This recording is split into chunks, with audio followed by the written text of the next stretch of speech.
What is beauty? For me, beauty is...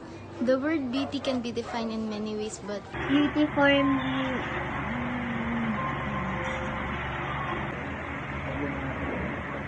Beauty for me is... As they say, beauty is in the eye of the beholder. about personality.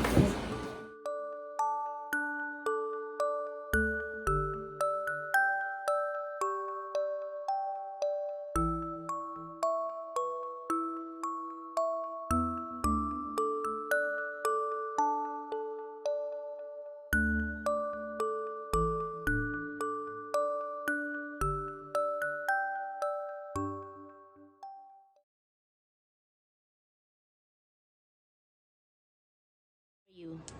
The word beauty can be defined in many ways, and some might think that beauty is in the eye of the beholder, but for me, I think everyone is beautiful.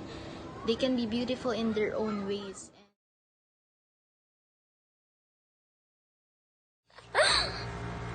Beauty is being simple.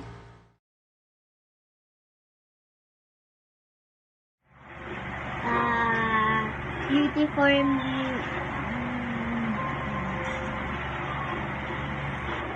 this and especially this. What's that? A heart.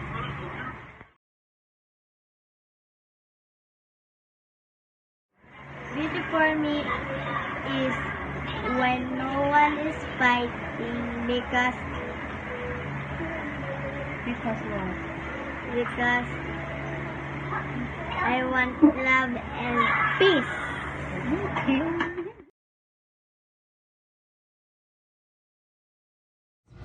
Everyone has physical beauty, but sometimes they don't emphasize it. Beauty in the inside is kindness, generosity, and caring.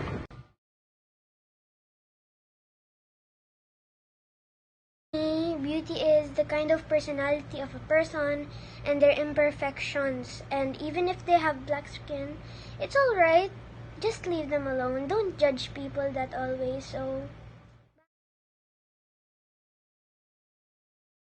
beauty can be seen inside and outside. So you don't need to wear makeup for it. Only matters on how you will find your self-worth and how you will accept your flaws, and especially how you will see the worth of others. Real beauty comes from the kind of person you are, the choice you make, and how you treat other people. And also, beauty stands for B for big, E for enlighten, A for end, U for unique, T for two, and Y for It's yourself. about the attitude of every person. Because God did not make any people ugly. And that's beauty for me.